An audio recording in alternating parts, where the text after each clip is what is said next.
Many have said that after listening to this story, their sleep at night has disappeared forever. There's a strange silence around today, but the shadows hidden behind that darkness may be a little more alive today. Use headphones now to feel every word of the story. I am Azad, with you on today's chilling event of Ga Chomchom. Today we will listen to the horrific Ga Chomchom story of Rayhan's life. So why delay? Let's get started. I was living alone in a small rental house just outside of town when everything started. It was a quiet, one-story place at the end of a short dead-end road.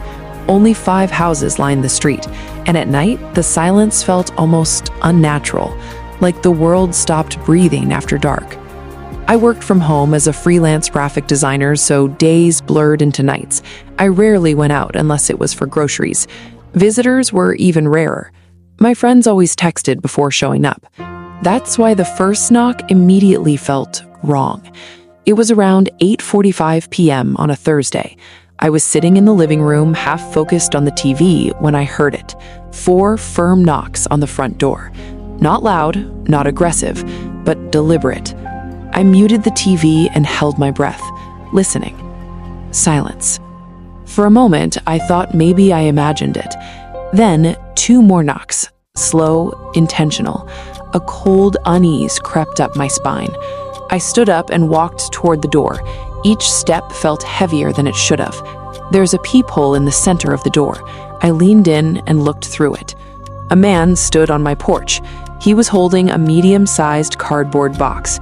He wore a dark jacket and a baseball cap pulled low. His face was partially shadowed, but what I could see looked normal, mid-30s maybe, nothing obviously threatening, and somehow that made it worse. I opened the door, but kept the chain locked. Before I could say anything, he spoke. "Delivery, requires a signature." His voice was flat, no emotion. He glanced at a small handheld device and read out a name. It wasn't mine, not even close. "I think you've got the wrong address," I said. He paused, looked at the box, then the device, then back at me. His eyes lingered a second too long. Then he read the address out loud. My address. Exactly. A chill spread through my chest. "There's no one here by that name," I said, firmer this time.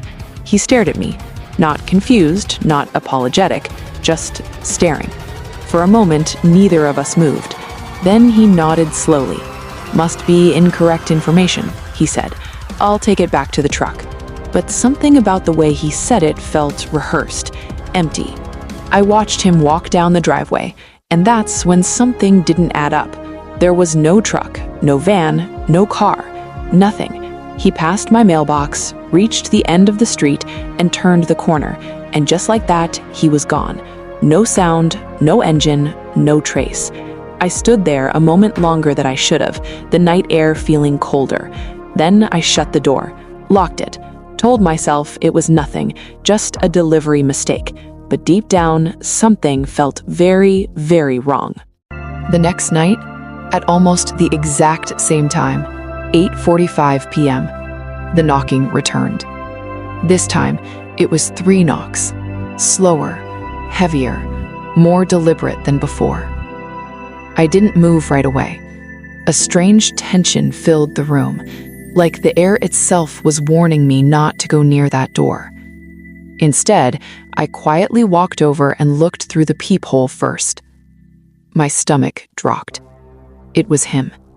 Same jacket, same baseball cap, same box, standing in the exact same spot, waiting. I didn't open the door this time. Instead, I spoke through it. "You already came here yesterday. You've got the wrong house." For a moment, nothing. No response. Then, in that same flat tone, "I just need a signature. The system says it must be delivered tonight." That sentence sent a chill through me. Not a delivery, this delivery. Like it mattered. Like it wasn't a mistake. "I'm not signing anything. No one here has that name." Silence again. Longer this time. Then, "Okay." But he didn't leave. I stayed at the peephole, barely blinking. Instead of walking away, he slowly stepped back to the edge of the porch. And then he started looking around. Not casually, not like someone confused, but like someone studying. He turned his head toward the front windows, then toward the side of the house, then back at the door. Like he was memorizing everything, every entrance, every blind spot, every weakness. My heart started pounding. Something about this wasn't a mistake anymore. This was intentional. He stood there for about 15 seconds. It felt like minutes. Then finally, he walked away. Again, no vehicle, no sound, just disappearing into the darkness at the end of the street. That's when the fear really settled in. This wasn't normal. This wasn't a delivery. This was something else. The third night, nothing. No knocks, no sign of him. And strangely, that almost felt worse, because now I was waiting for it, expecting it, listening for something that never came. I tried to convince myself it was over, that he figured it out, that it was just some weird coincidence. I even laughed it off a little, but that feeling didn't last long. On the fourth night, everything changed. I was in the kitchen around 9 p.m. washing dishes. The house was quiet, except for the sound of running water. Then, knock, knock, knock. I froze. But this time, it wasn't the front door. It came from the side of the house, right near the dining room window. A slow, creeping dread filled my chest. I turned off the faucet. The silence that followed felt heavy, like something was waiting. I slowly walked into the dining room and looked toward the window. Nothing. No one. Just darkness. Then, suddenly, 4 more knocks. This time, from the front door. My heart slammed against my ribs. I moved quickly to the door and looked through the peephole. He was there again. But this time, he wasn't holding a box. His hands were empty. That detail hit harder than anything else. No disguise, no excuse. Just him, standing there, waiting. He knocked again.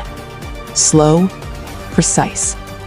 Then, he stepped back and looked directly at the peephole, like he knew I was watching. A cold wave of fear washed over me. I stepped away immediately, careful not to make a sound. I didn't move, didn't breathe, didn't speak. About 30 seconds passed. Then I heard his footsteps walking away. I didn't trust it. Even after his footsteps faded, I stayed still for a full minute, listening. Nothing. No movement, no sound. But the silence felt wrong, too quiet, like something was waiting just out of sight. After about 5 minutes, I finally moved, carefully, slowly. I turned off the lights and walked from window to window, staying low, barely peeking through the blinds. That's when I saw him, across the street, near the tree line, just standing there, facing my house, not moving, not pacing, just watching. My chest tightened. He wasn't confused. He wasn't lost. He was studying the house, studying me.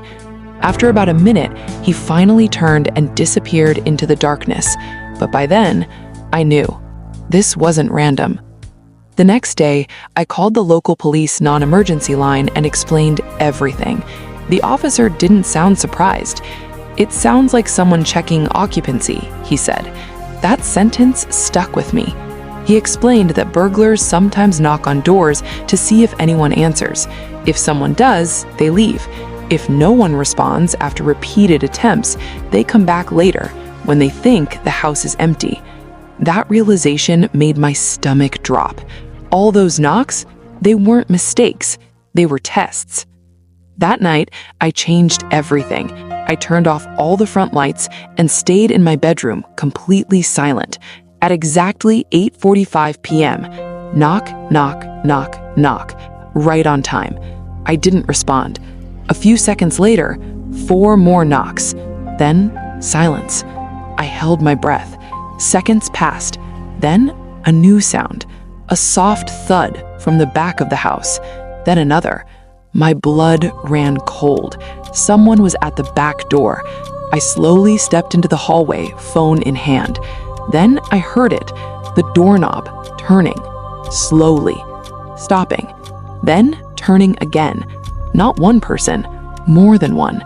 My hands started shaking as I dialed 911.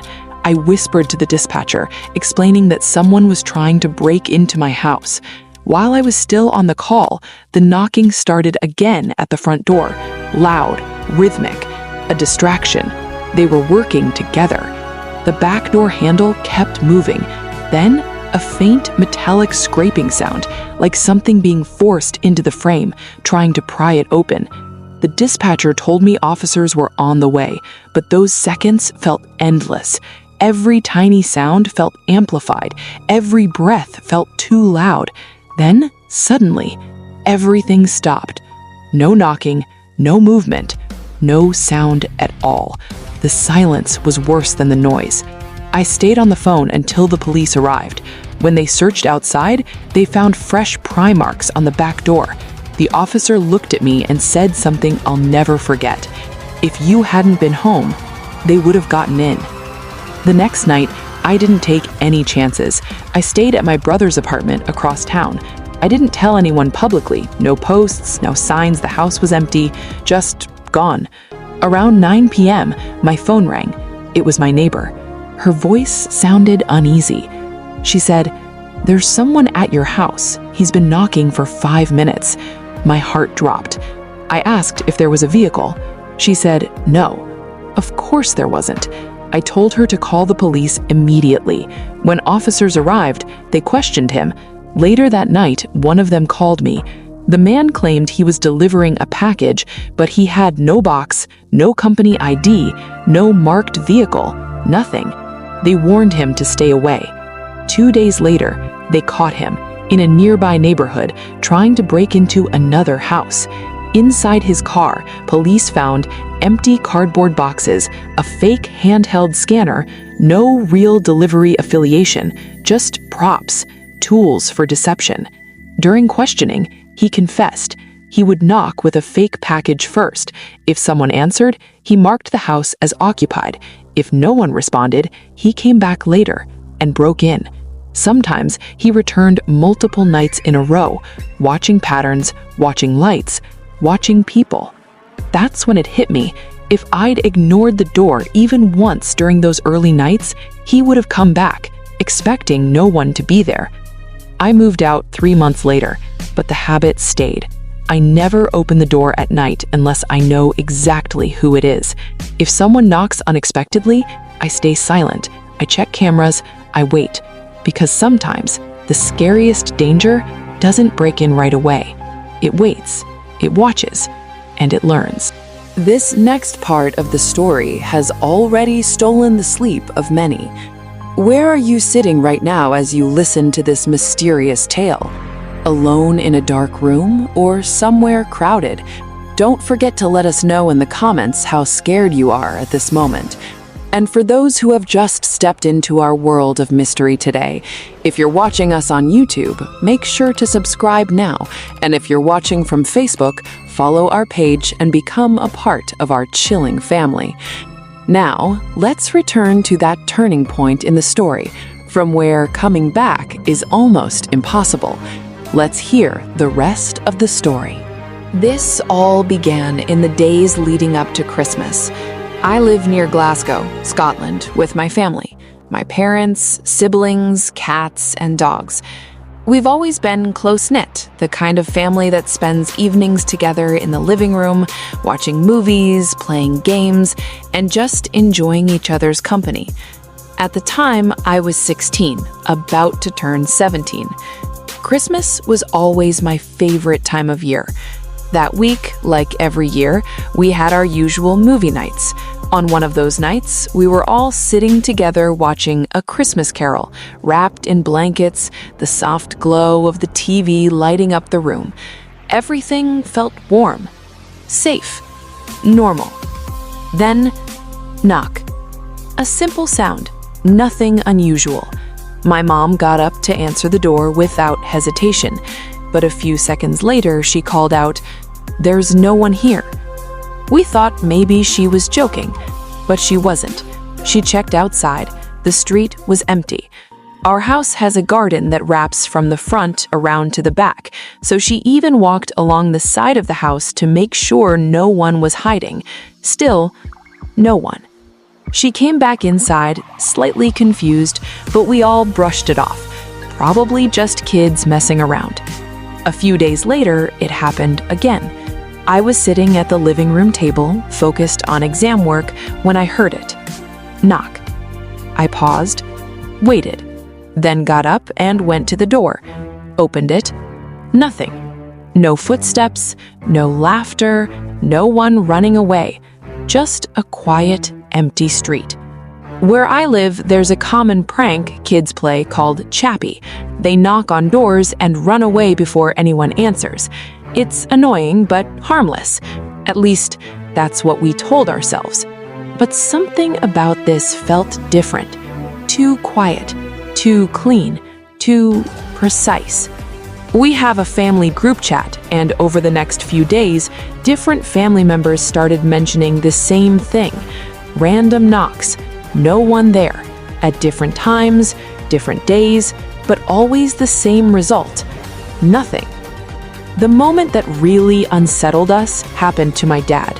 He usually stays up later than everyone else, watching shows or playing Xbox after the house goes quiet. One night, around 11:30 p.m., when everything outside was completely still, he heard a knock. But this time, it was very quiet, almost like someone didn't want to be heard. He walked to the door and looked through the peephole. No one. He slowly unlocked the door and opened it. The street was empty, silent, cold, still. That's when it started to feel wrong, because this wasn't kids anymore. Kids make noise, they laugh, they run, they mess up. But this felt controlled, intentional, like someone was there but didn't want to be seen. And none of us knew. That Christmas night, everything was about to change. By the time Christmas arrived, the strange knocking had become almost routine. We didn't talk about it much anymore, but everyone noticed it. It was always the same pattern. A knock, no one there, silence, stillness, and then life would go on, like nothing happened. Christmas Day itself felt normal at first. We spent the day with family, opening presents, eating too much food, watching movies, and laughing together. It was warm, loud, and full of light, the kind of day you wish you could freeze forever. By the evening, I felt exhausted from everything and went upstairs to lie down for a bit. I ended up falling asleep. I woke up suddenly. My phone glowed in the dark. 2:01 a.m. The house was completely silent. Everyone else was asleep. That kind of silence hits differently at night. It feels heavier, almost like the house is holding its breath. I stayed in bed scrolling on my phone, half awake, half lost in thought. I wasn't planning to sleep again anytime soon. Then, I heard it. A faint knock. I froze. It was so soft, I wasn't even sure if it was real. Maybe the house settling, maybe my imagination, but then, knock. Clearer this time. I sat up slowly, staring at the darkness of my room. My heartbeats started picking up. This didn't feel like the earlier knocks anymore. This felt closer, more deliberate, like it was inside the house's rhythm now. I slowly got out of bed. Every instinct told me not to open the door, but I couldn't just ignore it either. As I reached the door, I heard something that made my entire body go cold. Footsteps. On the stairs. Slow, heavy. Someone was coming up. At first, my mind tried to make excuses. My dad, he sometimes stayed up late. Maybe he was checking something. Maybe it was nothing. But deep down, I already knew it wasn't him. I cracked the door just slightly and looked toward the stairs. That's when I saw him, a man I had never seen before, moving slowly up the staircase, unsteady, swaying like he was drunk or disoriented. But he was inside the house, already inside. My stomach dropped. For a second, my brain stopped working. This wasn't knocking anymore. This wasn't outside. This was real, right here. I backed away slowly into my room, careful not to make a sound. He didn't notice me. I quietly shut the door. My hands were shaking. My mind was racing. Every worst thought I had ever had suddenly felt possible at once. Then I heard it. Doors opening, one by one, room after room. He was checking the house, searching. My heart felt like it was going to explode. It felt like it was only a matter of time before he reached my room. I couldn't move. I couldn't think.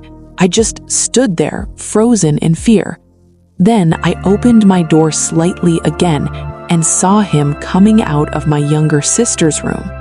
That's when everything snapped into focus. I ran straight to my parents' room.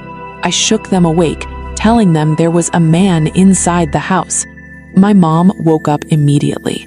My dad was still half asleep, confused. But when he heard the words "man inside the house," everything changed. He got up instantly.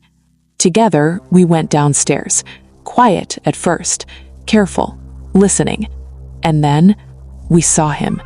He was on the couch, passed out, surrounded by opened beer bottles from my dad's stash, like he'd just settled in, like he belonged there. My mom shouted at him to get out. He barely reacted, barely even moved. My dad tried to pull him up, but he was complete dead weight. It took force to get him moving. Eventually, my dad dragged him out of the house through the side door. And for a moment, we thought it was over. We were wrong.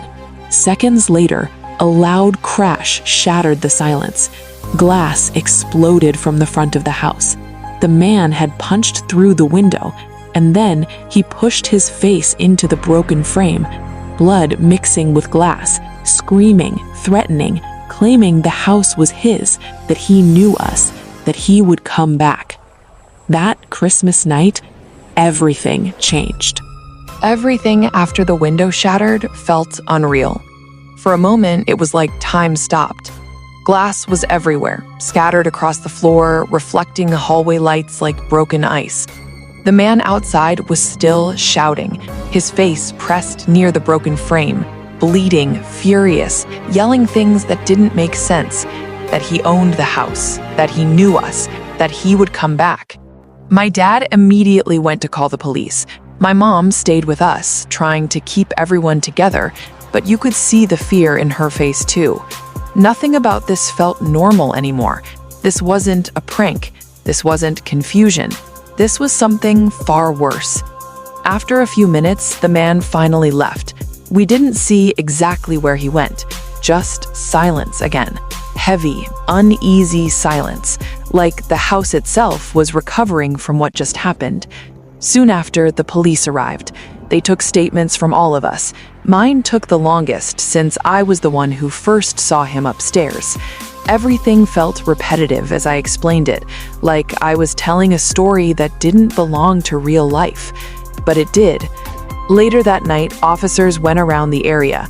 Because it had snowed, unusually for our region, they were able to track footprints. A clear trail of blood led down the street. They followed it to a nearby playground, and there they found him, lying on the ground, injured, arrested shortly after. The next morning, our broken window was replaced. Everything looked normal again from the outside, but nothing felt normal inside the house. We tried to go back to routine, to pretend the day before hadn't happened. Even my siblings somehow had slept through most of it. Christmas night of all nights. Later, I was able to get a restraining order because of my age and the threats he made. He was fined for the damage and given community service instead of jail time. But the most unsettling part came later, when police asked him about the earlier knocking incidents. He denied everything, said he had no idea what we were talking about, no explanation, no connection, just denial. Then came another strange detail. It turned out he had lived in our house years before we moved in. That explained part of his confusion, but not the violence, not the intrusion, not the obsession. He claimed he had been drunk that night and simply entered the wrong house, an accident. That's what he said. But there were still unanswered questions, like the knocking, weeks of it, always the same timing, always no one visible. We never got a clear explanation for that part. Even now, it doesn't fully make sense. Sometimes I still think about it, the sound of those knocks before everything happened, the feeling that something was outside, watching, waiting, testing. Maybe it was random, maybe it wasn't. I guess I'll never really know. But after that Christmas, I stopped thinking of knocks the same way again, because sometimes the danger doesn't break in first. Sometimes it knocks until you let your guard down. This next part of the story has already stolen the sleep of many. Where are you sitting right now as you listen to this mysterious tale? Alone in a dark room or somewhere crowded? Don't forget to let us know in the comments how scared you are at this moment. And for those who have just stepped into our world of mystery today, if you're watching us on YouTube, make sure to subscribe now. And if you're watching from Facebook, follow our page and become a part of our chilling family. Now, let's return to that turning point in the story, from where coming back is almost impossible. Let's hear the rest of the story. This happened to me almost 3 years ago while I was serving a full-time mission in Idaho.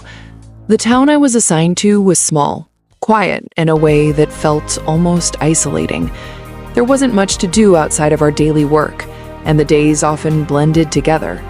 My companion, let's call him Spencer, was pulling through similar struggles with motivation and sleep, so most evenings we ended up back at our small missionary house earlier than expected. The house itself wasn't what I was used to. Most missionaries stay in apartments, but this assignment had us in an actual standalone house. It was small, but functional. The layout was simple. You entered into the main living area where our desks were set up. To the right was the bedroom. Straight ahead led into the kitchen, and off the kitchen were a bathroom and a laundry room. That was it. Tight, compact, and quiet. One detail that always stuck with me was how exposed it felt. Even though it stood alone on its lot, the landlord's house was right next door. If anything went wrong, we could easily reach him. That small comfort mattered more than I realized at the time. It was a normal evening when it started. Outside, darkness had already settled in. Spencer and I were inside, each doing our own thing. Me sitting at my desk in the living room, him in the bedroom. The house was silent, except for the usual small sounds of settling wood and distant wind. Then, knock. It came from the window above the kitchen sink. Sharp. Unexpected. I paused immediately. That window faced directly into the main living area, so anything outside would have a clear view of where I was sitting. I looked up. Nothing. Just darkness. No movement, no shadow, no sign of anything being there.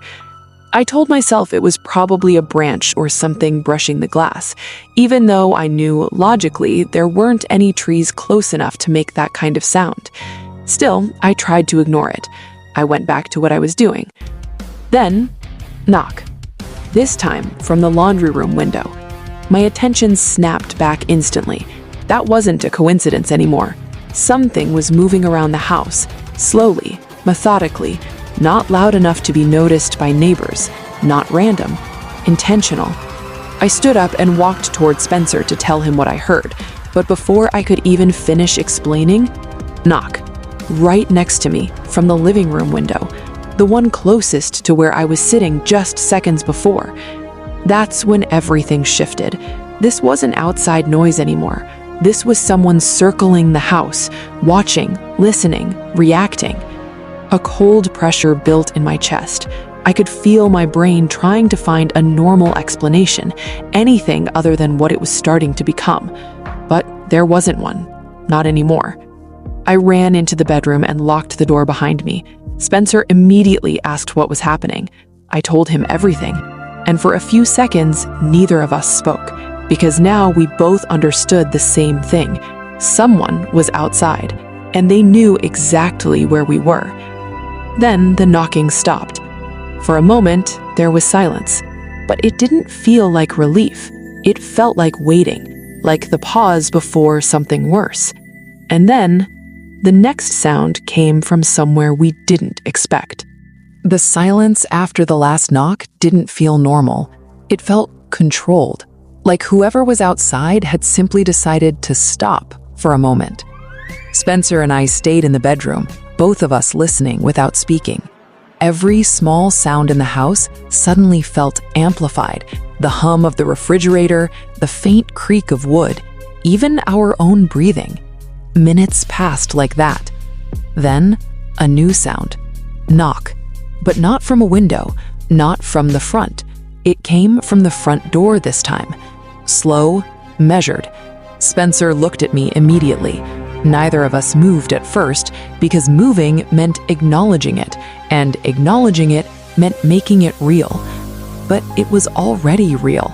Another knock followed. Same rhythm, same patience, like whoever it was had all the time in the world. We briefly debated what to do, calling the police, contacting someone, anything. But there was a problem. We were in a remote area. Even if we called, help wouldn't arrive quickly, and we had no idea how many people were outside or what they wanted. Then Spencer remembered something. He had the landlord's number. He called him immediately, explaining what was happening in a low voice. While he was on the phone, the knocking at the front door stopped again. For a few seconds, everything went quiet. Too quiet. Then, a sound that made both of us freeze. Knock. This time, from inside the house, from the bedroom window, right next to us.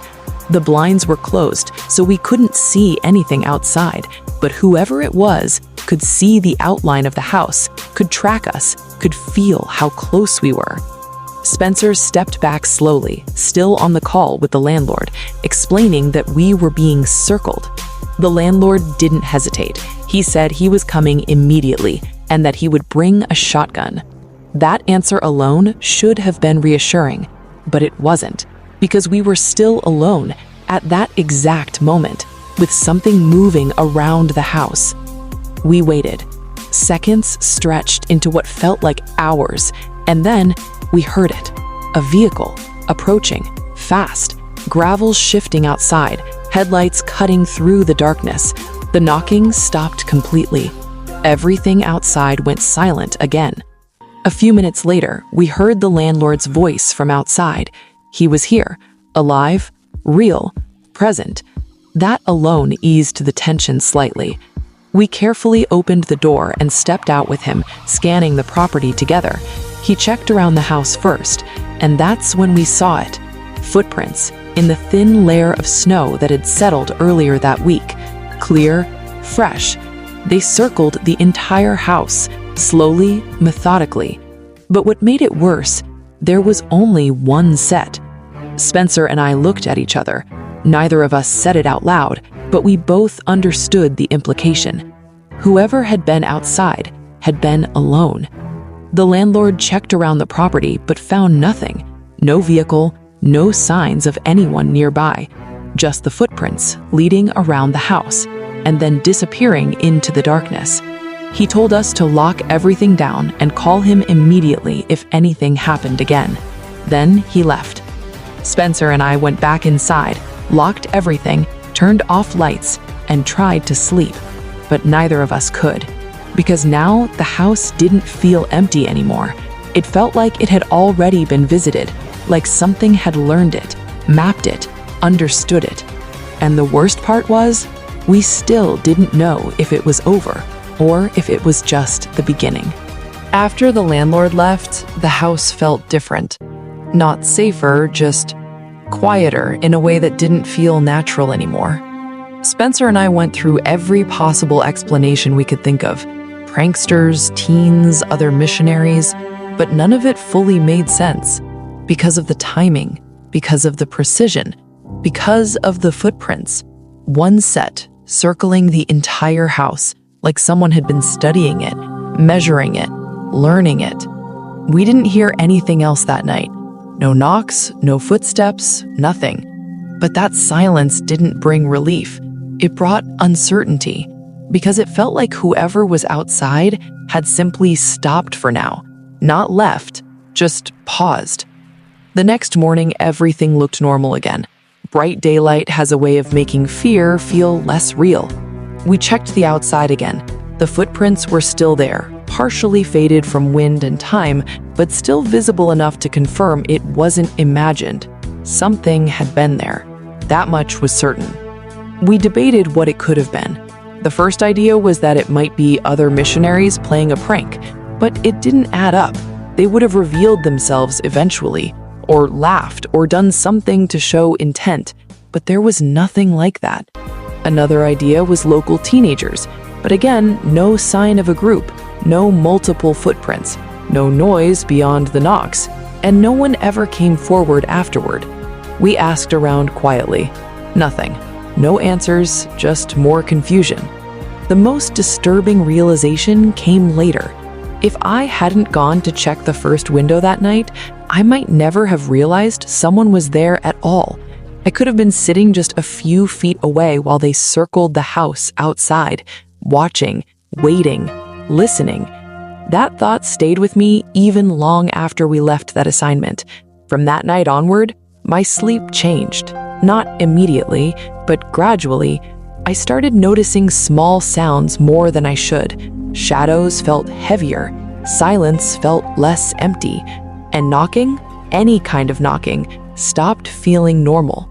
We never found out who it was, never got an explanation, never saw them again. It just stopped, like it had never happened at all. But I still think about that night sometimes. Not the knocking itself, but the idea behind it. That someone could be outside a house, moving around it quietly, learning it piece by piece, while the people inside had no idea how close they really were. And that's the part that never fully leaves you. Not the sound, not the fear, but the possibility that they were closer than you ever realized. And here is the end of today's scary story. The night is still young, and those mysterious shadows around are still waiting for you. Stay with us for more such creepy experiences.